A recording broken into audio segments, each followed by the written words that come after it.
Hello friends, change the वाईजच्या दुसऱ्या भागात आपलं स्वागत। आज आपण चेंज द वाईजची आणखीन काही वाक्य बघणार आहे।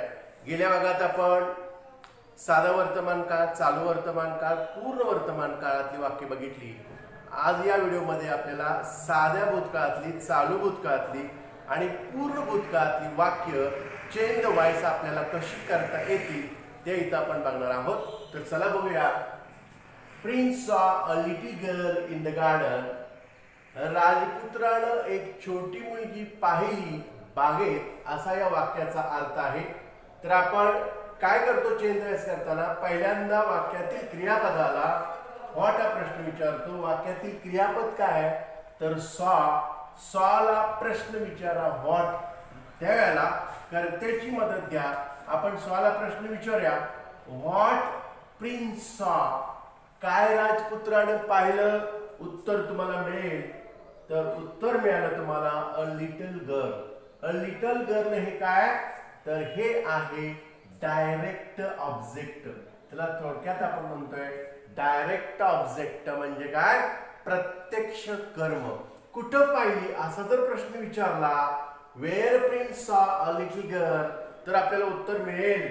उत्तर काय मिळेल, in the garden. In the garden हे काय आहे तर हे आहे इनडायरेक्ट ऑब्जेक्ट। इनडायरेक्ट ऑब्जेक्ट म्हणजे काय तर अप्रत्यक्ष कर्म।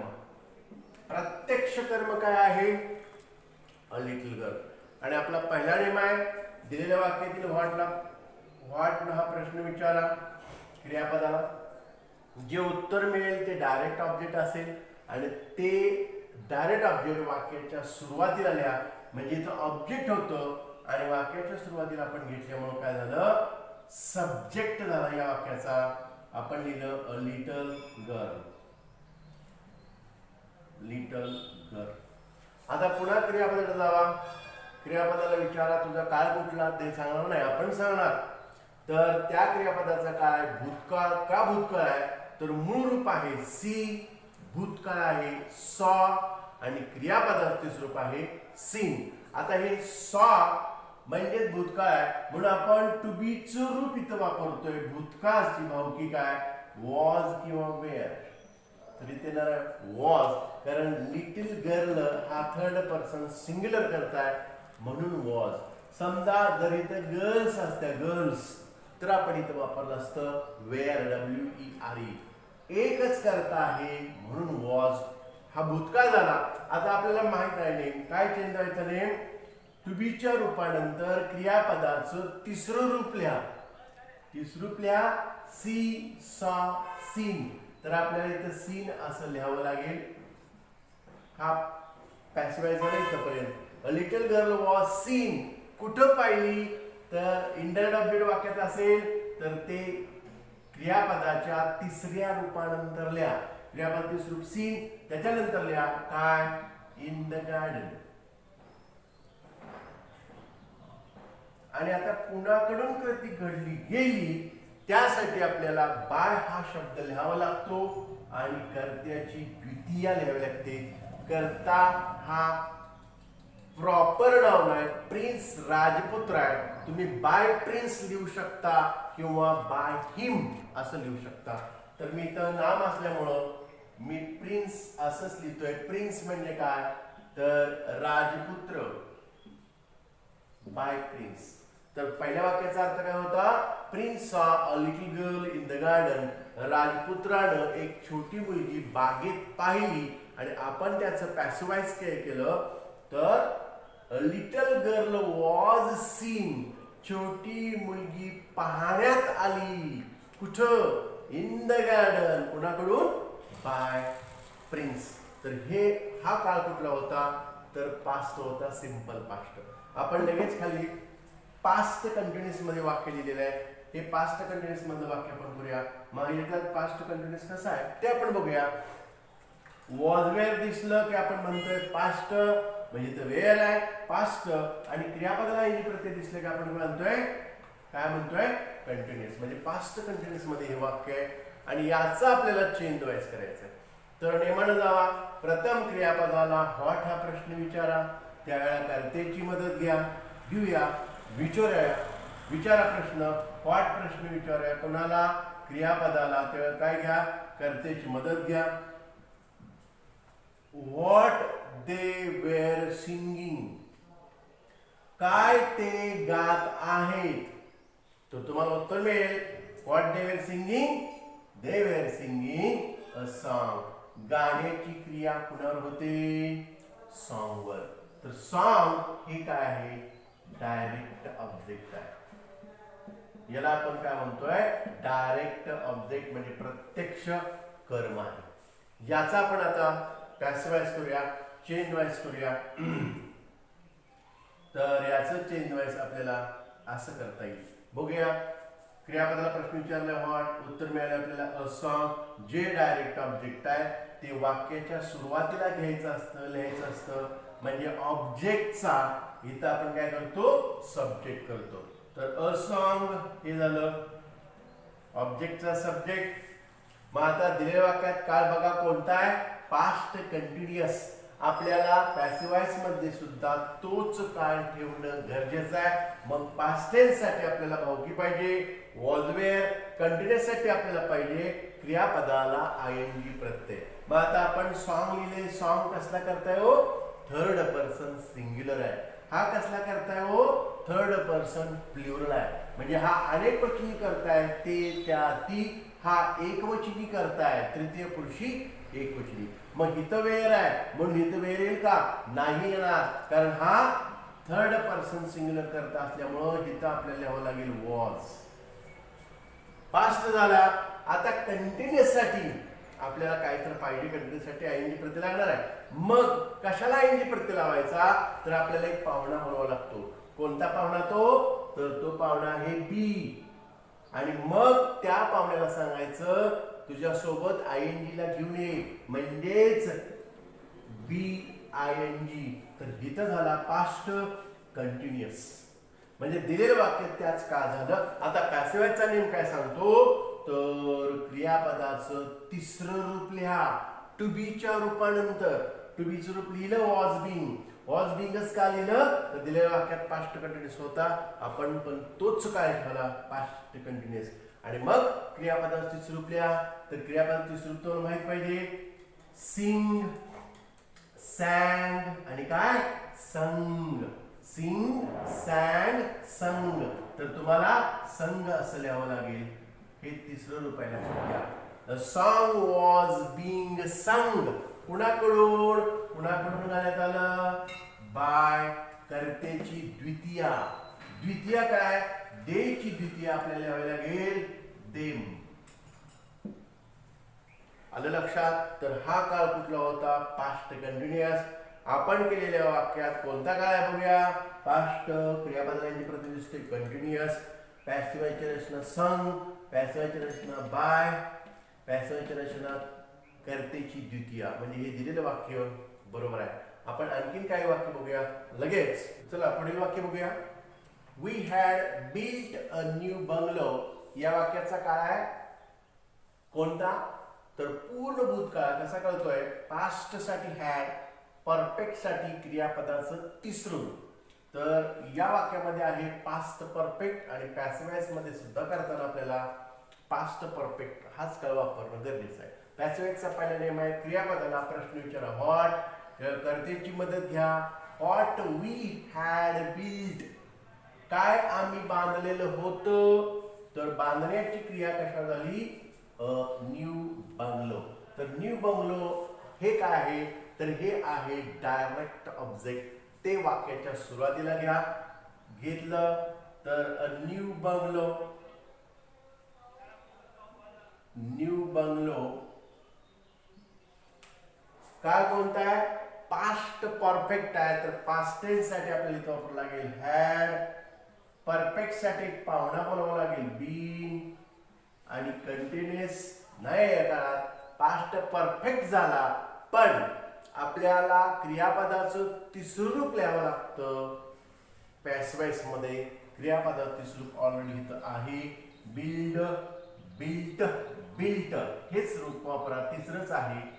तर बिल्ट कुणाकडून? A new bungalow had been built कुणाकडून बांधण्यात आला यासाठी आपल्याला शब्द वापरावा लागेल बाय आणि कर्त्याची द्वितीया कर्ता आहे वी त्याची द्वितीया बाय अस. आलं लक्षात? तर दिलेल्या वाक्यात काळ कोणता होता? Past perfect. आपण कोणत्या काळात वाक्य केलं? Past perfect. कशासाठी आलं? परफेक्ट साठी बिन आला हा पावडा आहे आणि पॅसिवायचं नेम आहे क्रियापदाचं तिसरं रूप बाय. पॅसिवायचं नेम आहे कुणाकडून कृती घडली गेली यासाठी बाय शब्द लिहितो आणि या कर्त्याची द्वितीय शेवटी अस. ओके. नेक्स्ट आहे शी गेव मी अ पेन. आता या वाक्यात तुमची जरा गफलत होऊ शकते, तुम्ही चुकू शकता, गडबड करायची नाही, नेमानं जा तर तुम्हाला हे वाक्य सोडवता येईल. या वाक्यात सुद्धा दोन ऑब्जेक्ट आहेत. तर आता आपण दोन्ही प्रकारे हे वाक्य करणार आहे. इनडायरेक्ट ऑब्जेक्ट पॅसिवाइज, डायरेक्ट ऑब्जेक्ट पॅसिवाइज असे हे वाक्याचं करणार आहे. बघूया आपण नेमान जाऊया. शी गेव मी अ पेन. गेव हे क्रियापद आहे. या क्रियापदाला प्रश्न विचारा व्हॉट शी गेव. काय तिनं दिलं, काय तिनं दिलं. देण्याची क्रिया कशावर झाली? पेनावर. तर हा पेन जो आहे तर तो आहे डायरेक्ट ऑब्जेक्ट. आले लक्षात? डायरेक्ट ऑब्जेक्ट काय? अ पेन. कुणाला पेन दिला तर मग मात्र उत्तर मिळेल मी. तर हे आहे इनडायरेक्ट ऑब्जेक्ट. तर आपण दोन्ही प्रकारे करू शकतोय. Direct object passivise, indirect object passivise. दोन्ही वाक्य परीक्षेत बरोबर. जर सूचना दिली परीक्षेमध्ये तुम्हाला make it indirect object passivise तर तुम्हाला इनडायरेक्ट ऑब्जेक्ट सुरुवातीला घ्यावा लागेल, पॅसिवाइज करावं लागेल. आणि सरळ सूचना दिली चेंज द वाइज तर तुम्ही नेमानं जावा डायरेक्ट ऑब्जेक्ट जे आहे तेच पहिल्यांदा घ्या. म्हणजे आपण तेच पहिल्यांदा घेऊन लिहितोय. तर पहिलं वाक्य असं होणार आहे. तर पहिलं वाक्य आपल्याला असं करता येईल अ पेन. व्हॉट शी गेव उत्तर मिळेल अ पेन. तर अ पेन वाक्याच्या सुरुवातीला लिहिलं तुम्ही पेन. काळ कुठला आहे? साधा भूतकाळ आहे कारण गिव मूळ रूप आहे. गेव भूतकाळ आहे म्हणून भूतकाळ अ पेन करता थर्ड पर्सन सिंग्युलर म्हणजे टू बी चे रूप तुम्हाला काळानुसार वापरावं लागेल वॉज. पास्ट टेन्स झाला. क्रियापदाचं तिसरं रूप लगेच लिहा. A pen was given. A pen was given. कुणाला दिला? मला दिला. तर गिवन टू हा मी इंडायरेक्ट ऑब्जेक्ट इथे लिहिणं गरजेचं आहे आणि टू हा शब्द मला ला म्हणून टू वापरले लक्षात घ्या. आणि हे परीक्षेत आपण कदाचित लिहित नाही, चुकतं आपलं. तर pen was given to me कुणाकडून देण्यात आला? तर बाय या कर्त्याची द्वितीय आपल्याला माहित आहे बाय हर. ओके. त्यानंतर हेच वाक्य आपण इनडायरेक्ट ऑब्जेक्ट पॅसिवाइज बघूया. आपण काय केलं आता? डायरेक्ट ऑब्जेक्ट सुरुवातीला गेला, पेनला फोकस केला. Pen was given to me by her. आता आपण इनडायरेक्ट ऑब्जेक्ट वर फोकस करायचा आहे. मला पेन दिला तिच्याकडून असं म्हणायचं आहे. मला पेन दिला तिच्याकडून. मला पेन. मग आता इनडायरेक्ट ऑब्जेक्ट काय आहे? मी. आता मी न वाक्याची सुरुवात कधी होत नाही कारण ही द्वितीय आहे. आपल्याला प्रथमा घ्यावी लागेल. मी ची प्रथमा होणार आहे काय? आय. आय म्हणजे काय? मी मला. झालं. वाक्याचा काळ कुठला आहे? भूतकाळ. मग टू बी तुम्हाला काय वापरायला लागेल? वॉज पास्ट टेन्स साठी. लगेच क्रियापदाच्या स्वरूपल्या नेमानं काय होणार? गिवन. झालं. आय वॉज गिवन काय देण्यात आला? I was given a pen. आणि कुणी दिला? बाय ही ची द्वितीया हर. दोन्हीही वाक्य परीक्षेमध्ये करेक्ट असतील पण ही अशीच लिहावी लागते. A pen was given to me by her किंवा I was given a pen by her. तर याला आपण म्हणणार आहे डायरेक्ट ऑब्जेक्ट पॅसिवाइज.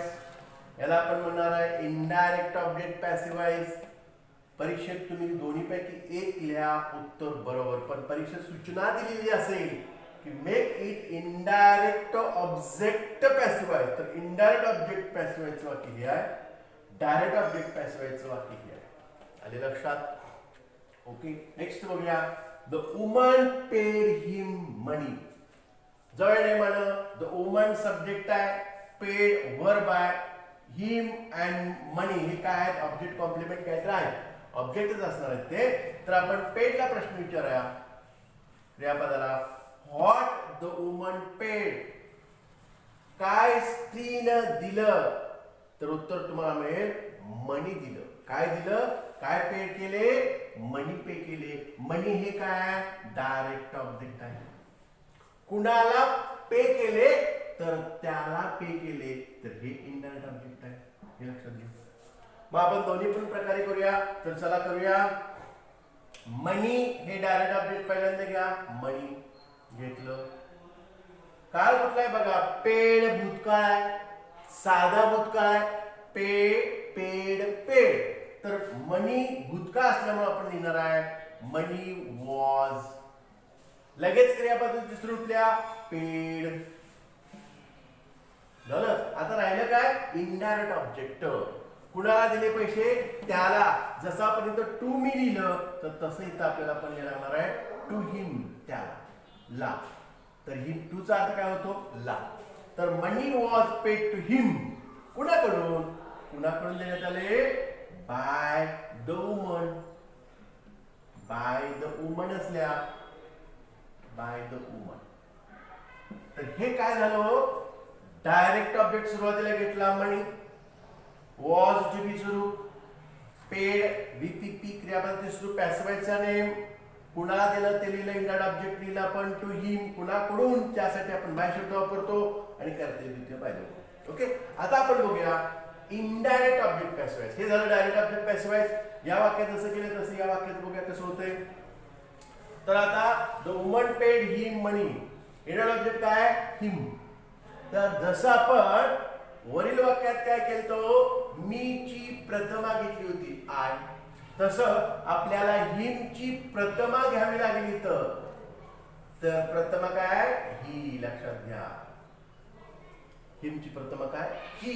लगेच टू बी रूपल्या was, he was, he was. लगेच क्रियापदाचे स्वरूप द्या, काय, टू बी रूप लिहिलं was, he was paid, he was paid. काय पेड केले, मनी पेड केले.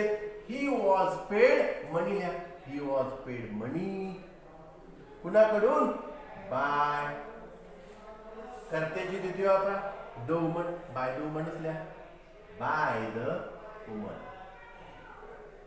बघा बरं काय केलं आपण इथं, money was paid to him by the woman.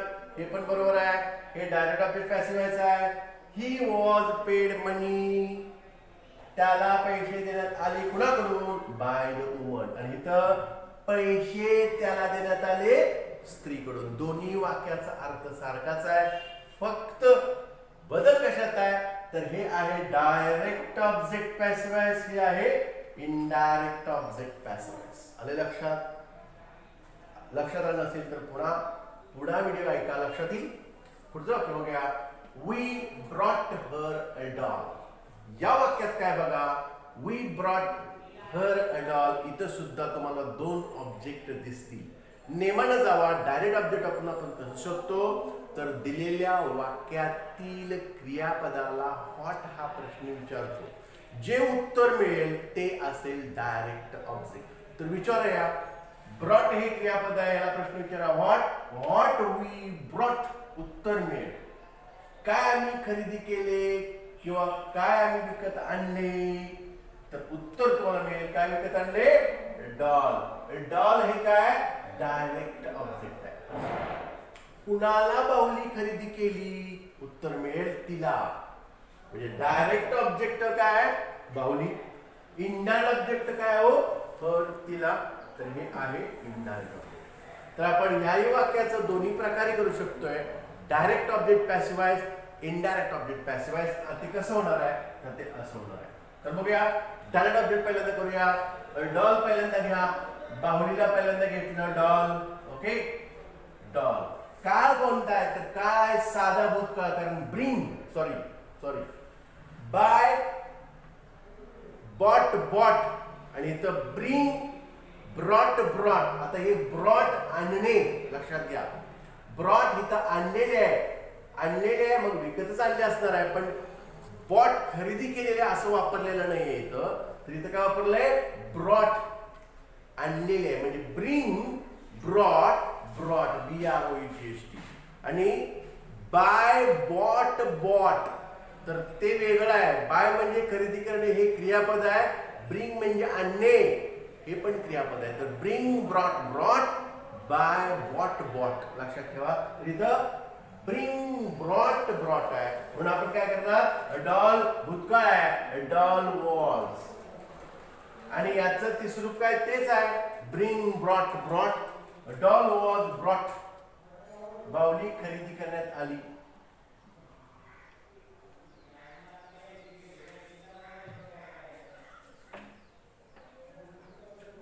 A doll was brought.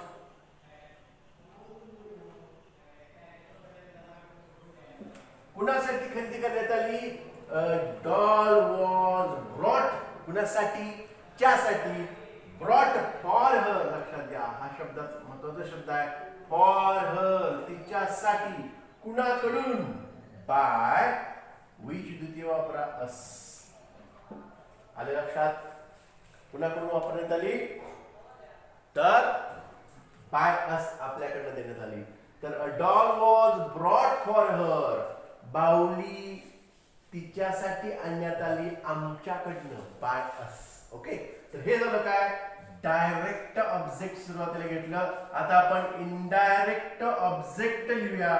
Indirect object पॅसिव्हाइज करूया या वाक्याचं. तर पहिल्यांदा आपण घेऊया इनडायरेक्ट ऑब्जेक्ट काय हर तर हर ची प्रमा घ्यावी लागेल शी लक्षात घ्या.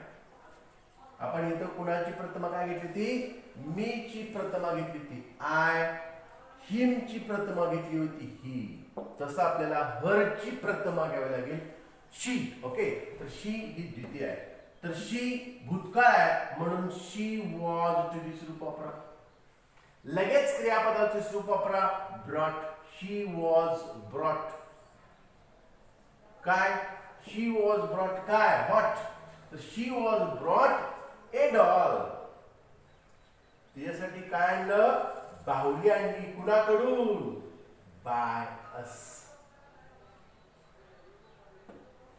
शी was brought a doll by us या वाक्याचा अर्थ काय झाला तिला बाहुली आणण्यात आली आमच्याकडनं. या वाक्याचा अर्थ काय झाला बाहुली तिला आणली सॉरी बाहुली आणली तिच्यासाठी आमच्याकडून फॉर हर तिच्यासाठी आमच्याकडून. पण हे वाक्य काय डायरेक्ट ऑब्जेक्ट पॅसिव्हाइज आणि हे काय आहे इनडायरेक्ट ऑब्जेक्ट पॅसिव्हाइज. अशी सुद्धा परीक्षेतून वाक्य विचारली जाऊ शकतात. लगेचच बघूया. I will teach you change the voice मी तुम्हाला चेंज द वॉइस शिकवेन. आता या वाक्याचा काळ आपल्या लक्षात आला असेल. या वाक्याचा काळ आहे विल म्हणजेच भविष्यकाळाचा भावकीदार हा साधा भविष्यकाळ आहे. तर I will teach you change the voice म्हणजे मी तुम्हाला चेंज द वॉइस शिकवेन. साधा भविष्यकाळ आहे मग साध्या भविष्यकाळाचं चेंज द वॉइस कसं करायचं नेम तोच आहे. बघा काय करायला लागते तर व्हॉट आय विल टीच उत्तर मिळेल तुम्हाला काय मी तुम्हाला शिकवेन the change the voice. Change the voice हे काय आहे या वाक्यातला आहे डायरेक्ट ऑब्जेक्ट. हे काय आहे डायरेक्ट ऑब्जेक्ट आहे. कुणाला शिकवेन तुम्हाला शिकवेन हे या वाक्यातला काय आहे इनडायरेक्ट ऑब्जेक्ट. तर आपण इथं दोन्हीही प्रकारे डायरेक्ट ऑब्जेक्ट पॅसिव्हाइज केलेला आहे इनडायरेक्ट ऑब्जेक्ट पॅसिव्हाइज केलेला आहे. तर चला बघूया कसं केलंय. तर पहिल्यांदा आपण डायरेक्ट ऑब्जेक्ट पॅसिव्हाइज बघूया. डायरेक्ट ऑब्जेक्ट काय the change the voice. Change the voice सुरुवातीला घ्या चेंज द वॉइस. वाक्याचा काळ भविष्यकाळ भविष्यकाळ लिहिले विल आणि पॅसिव्ह वॉइस साठी लक्षात घ्या आपल्याला इथं बी हा शब्द वापरावा लागतो पॅसिव्ह वॉइस साठी. तर विल भविष्यकाळासाठी वापरलं बी आणि क्रियापदाचं तिसरू तर टीच टॉट टॉट म्हणून हे क्रियापदाचं स्वरूप आलं. बी नंतर क्रियापदाचं स्वरूप आलं टॉट. कुणाला शिकवण्यात आलं तुम्हाला तर टू यू. तर टू यू इनडायरेक्ट लिहिला म्हणजे क्रियापदाच्या तिसऱ्या रूपानंतर लिहिला आणि कुणाकडून शिकवलं गेलं तर बाय आणि या कर्त्याची द्वितीय लिहिलं पण आले लक्षात.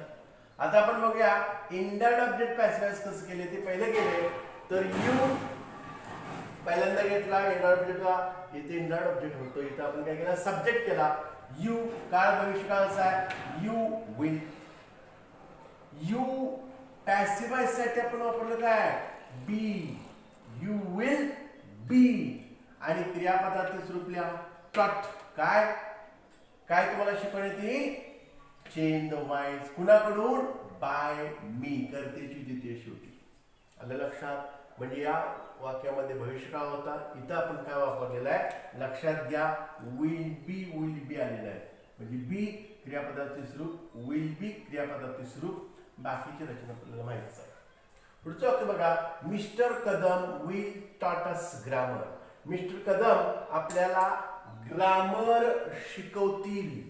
काळ कुठला आहे भविष्यकाळाचा आहे, साधा भविष्यकाळ आहे. Mister Kadam will taught us grammar. तर आपण क्रियापदाला प्रश्न विचारूया, व्हॉट मिस्टर कदम विल टॉट. उत्तर तुम्हाला मिळेल ग्रामर. तर काय शिकवतील ग्रामर. तर हे आहे डायरेक्ट ऑब्जेक्ट. काय आहे डायरेक्ट ऑब्जेक्ट. डायरेक्ट ऑब्जेक्ट म्हणजे काय प्रत्यक्ष कर्म आहे. प्रत्यक्ष कर्म वाक्याच्या सुरुवातीला घ्या ग्रामर. ओके. भविष्य काय टीपी वापरा will.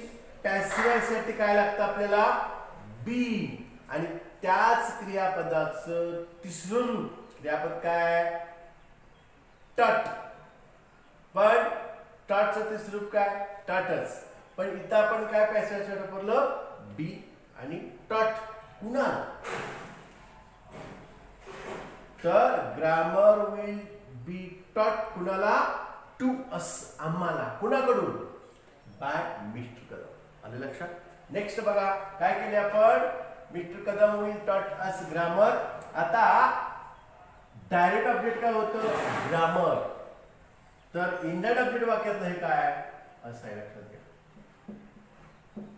Mister Kadam will taught us grammar. काय शिकवतील ग्रामर शिकवतील. कोणाला शिकवतील आम्हाला. आम्हाला अस हे इंडायरेक्ट ऑब्जेक्ट आहे. हे वाक्याची सुरुवातीला घ्या वी.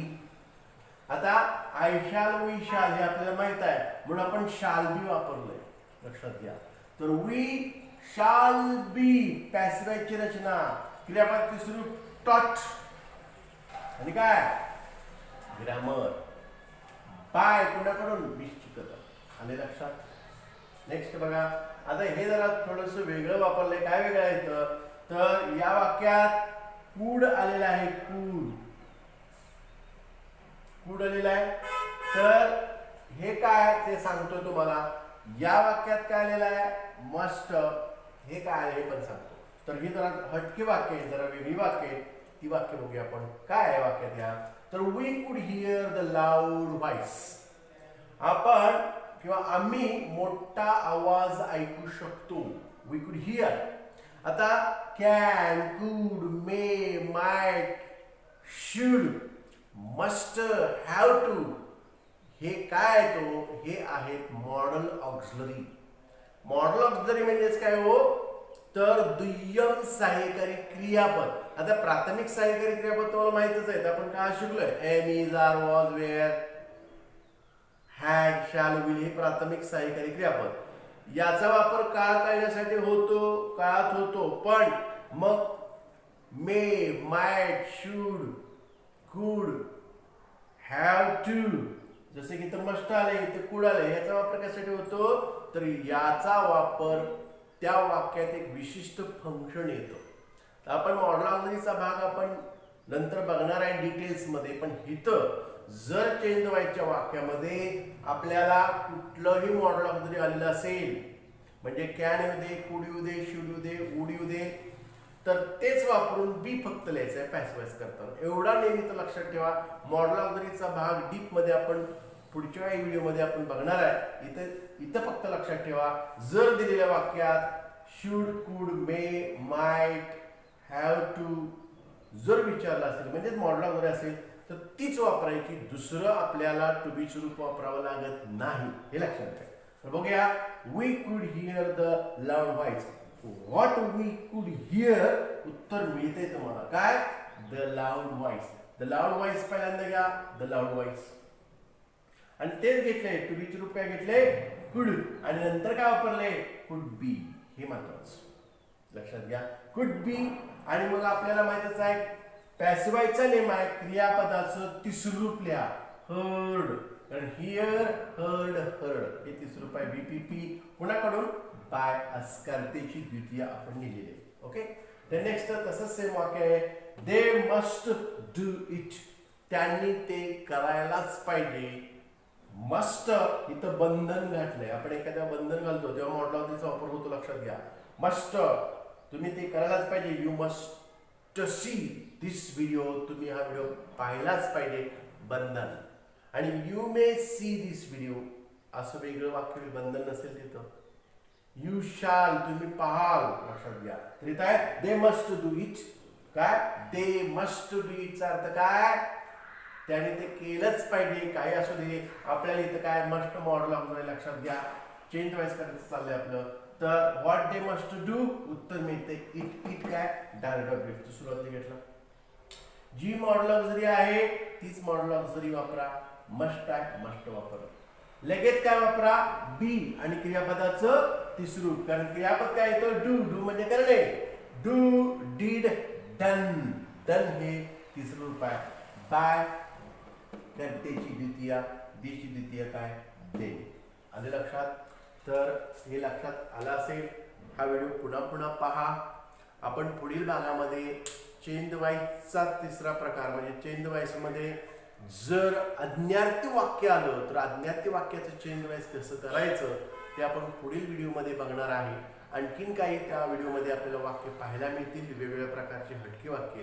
फक्त तुम्ही पहिला दुसरा आणि तिसरा व्हिडिओ सलग पहा म्हणजे तुम्हाला चेंज वाईज परफेक्ट लक्षात येईल. चेंज वाईज म्हणजे हा भाग अवघड नाही, अत्यंत सोपा आहे. फक्त नेम लक्षात ठेवा. हा व्हिडिओ आवडला असेल तर लाईक करा, शेअर करा, सबस्क्राईब करा.